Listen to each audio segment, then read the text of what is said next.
आज हम उत्तराखंड की क्लास में गंगा नदी तंत्र के बारे में पढ़ेंगे। लेकिन हम इस वीडियो में, हम इस क्लास में जो पढ़ेंगे, उत्तराखंड में जो नदी बह रही है गंगा, उसके बारे में पढ़ेंगे।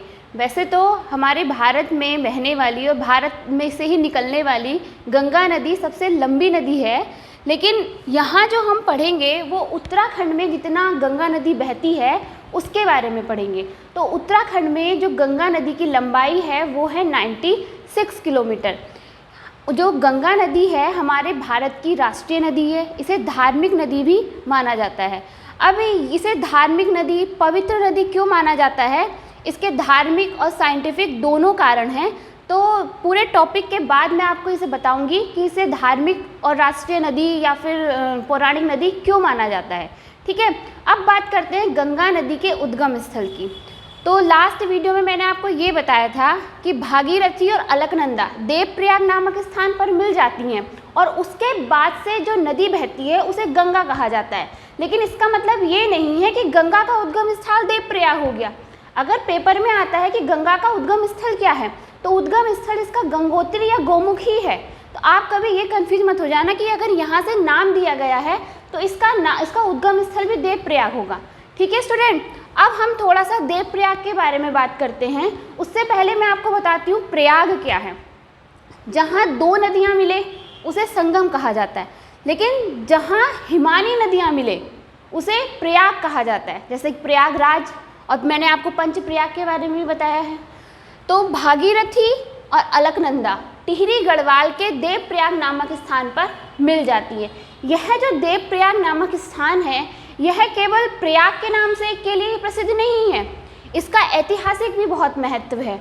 आपने सुना होगा त्रेता युग में श्री राम भगवान ने जो अपना जीवन का अंतिम समय व्यतीत किया था वो देवप्रयाग में ही व्यतीत किया था, और इसीलिए वहाँ पे एक रघुनाथ मंदिर स्थित है।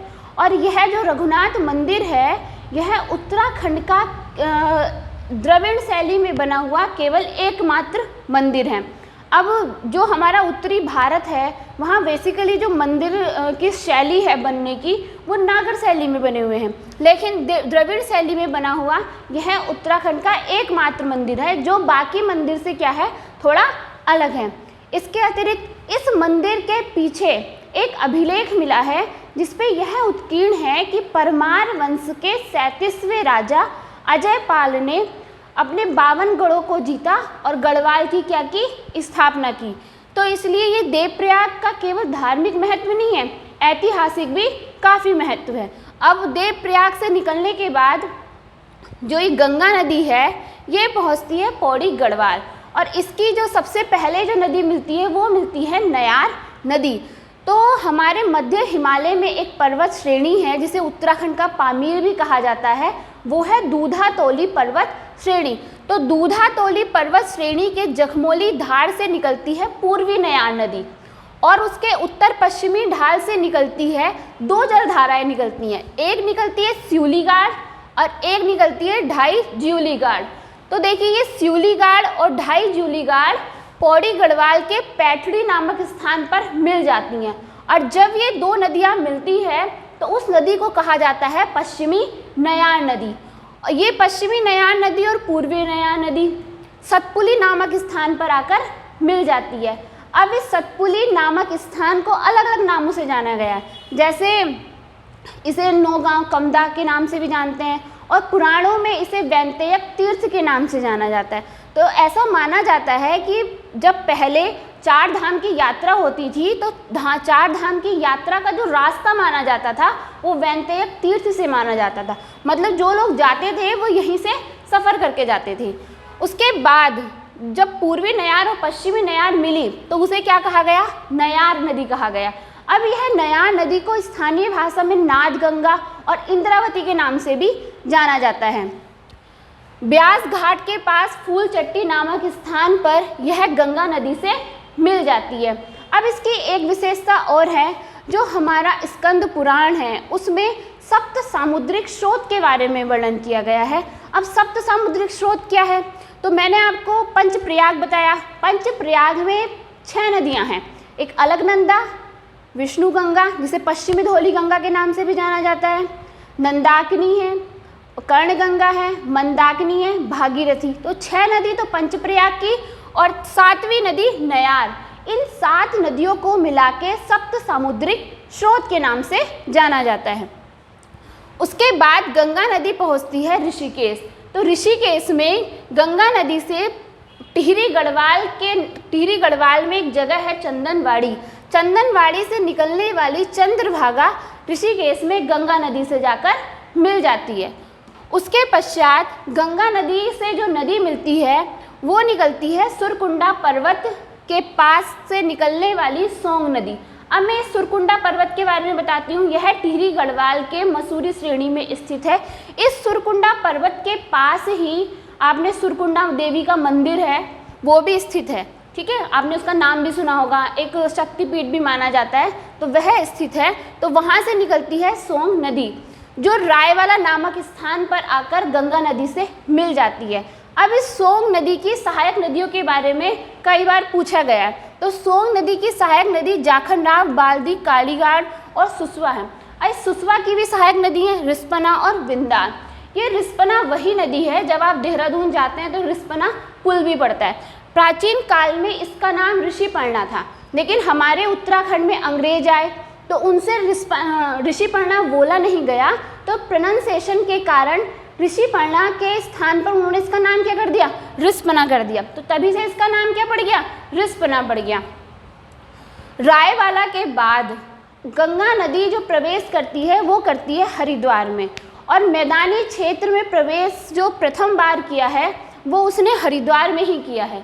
ठीक है, उसके बाद हरिद्वार में गंगा नदी पहुंचती है हर की पैड़ी। तो हर की पैड़ी के इतिहास के बारे में मैं आपको बताना चाहती हूँ।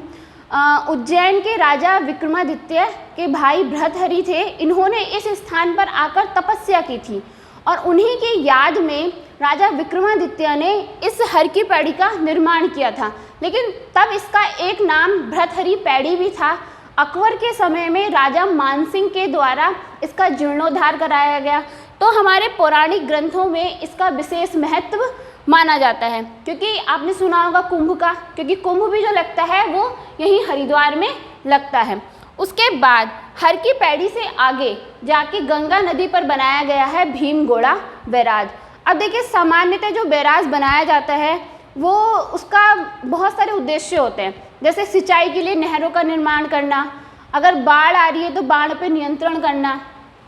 तो भीमगोड़ा बैराज से निकाली गई है अपर गंगा कैनाल। तो देखिए, अपर गंगा कैनाल जो है हमारे भारत की सबसे पुरानी नहर है। अब ये निकाली क्यों गई थी तो उसके बारे में मैं आपको बताना चाहती हूँ। 1837 में यहाँ उत्तर भारत में बहुत बड़ा अकाल पड़ा, तो जिससे ब्रिटिश सरकार को राजस्व में बहुत ही हानि हुई थी। तो वहाँ के कर्नल थे प्रोवी कार्टले, मतलब पीवी कार्टले। उन्होंने सोचा कि क्यों ना यहाँ पर क्या बनाया जाए, एक कैनाल बनाया जाए। लेकिन कैनाल बनाने का जो उनका सपना था वो उनके इतना आसान नहीं था, क्योंकि गंगा नदी जो है हमारी राष्ट्रीय नदी है, धार्मिक नदी मानते हैं, बहुत सारे लोगों की श्रद्धा जुड़ी हुई है। तो कुछ लोग ये मानते थे कि गंगा नदी हमारी धार्मिक नदी है, उसका जल कहीं भी रुकना नहीं चाहिए।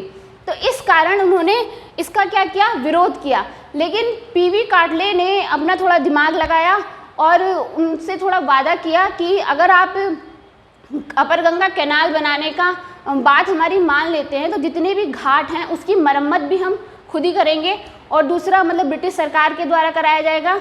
और जब कैनाल का उद्घाटन हुआ तो कैनाल का उद्घाटन भी उन्होंने गणेश वंदना से ही किया। तो जिससे क्या हुआ, जो श्रद्धालु थे उन्हें भी लगा कि हाँ, इन लोगों की भी धार्मिक आस्था है। तो पीवी कार्टले द्वारा इस गंगा नहर का जो निर्माण किया गया था 1842 से प्रारंभ किया गया था, और 1854 में यह बनकर क्या हुई थी, तैयार हुई थी। बेसिकली इसका जो निर्माण किया गया था, जो यमुना और गंगा का दोआब क्षेत्र है उसे सिंचित करने के लिए किया गया था।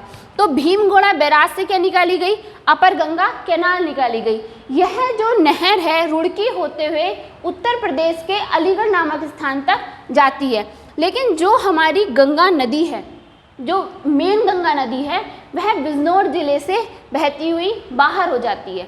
ठीक है, अब ये जो आगे जाती है ये उत्तर प्रदेश में जाती है। तो यहाँ से लेकर देवप्रयाग से लेकर यहाँ तक जो बोला जाता है, इसकी जो कुल लेंथ है वो है 96 किलोमीटर। ठीक है स्टूडेंट, अब बात करते हैं इसके पवित्र होने की। तो अगर आप धार्मिक कारण माने तो धार्मिक कारण, या पौराणिक कारण माने तो पौराणिक कारण तो ये होता है कि गंगा को क्या था, वरदान था कि जिसकी वजह से उसका पानी कभी भी नहीं बेकार होगा। लेकिन साइंटिफिक कारण ये माना जाता है, गंगा यानी कि भागीरथी जहाँ से निकलती हैं तो वहाँ पे छोटी छोटी जलधाराएँ ऐसी मिलती हैं जिसमें सल्फर की मात्रा क्या होती है, अधिक होती है। तो सल्फर जो होता है एक जीवाणु भक्षक के कार्य में काम करता है, जो बैक्टीरिया को पनपने नहीं देता। दूसरा, ऐसा माना जाता है कि इसमें गंगा नदी के पानी में एक बैक्टीरियोफेज नाम का वायरस पाया जाता है, जो जीवाणुओं में अपना डीएनए क्या कर देता है, इंजेक्ट कर देता है, जिससे जो बैक्टीरिया होते हैं वो पनप नहीं पाते। और पानी अगर सड़ेगा तो उसका मेन कारण क्या है, बैक्टीरिया।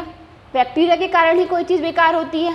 तो इसलिए आपने देखा होगा कि थोड़ी मोड़ी, जैसे कि थोड़ा बहुत बुखार आ गया या बैक्टीरिया जो डिजीजेस होती हैं, जब गंगा नदी में स्नान किया जाता था वो क्या हो जाती थी, सही हो जाती थी। ठीक है स्टूडेंट, तो इसलिए कहा जाता है कि हमारी जो ये गंगा नदी है ये क्या है, धार्मिक नदी है। ठीक है स्टूडेंट, ये तो आज हमने इस वीडियो में जो पढ़ा वो पढ़ा गंगा नदी तंत्र के बारे में।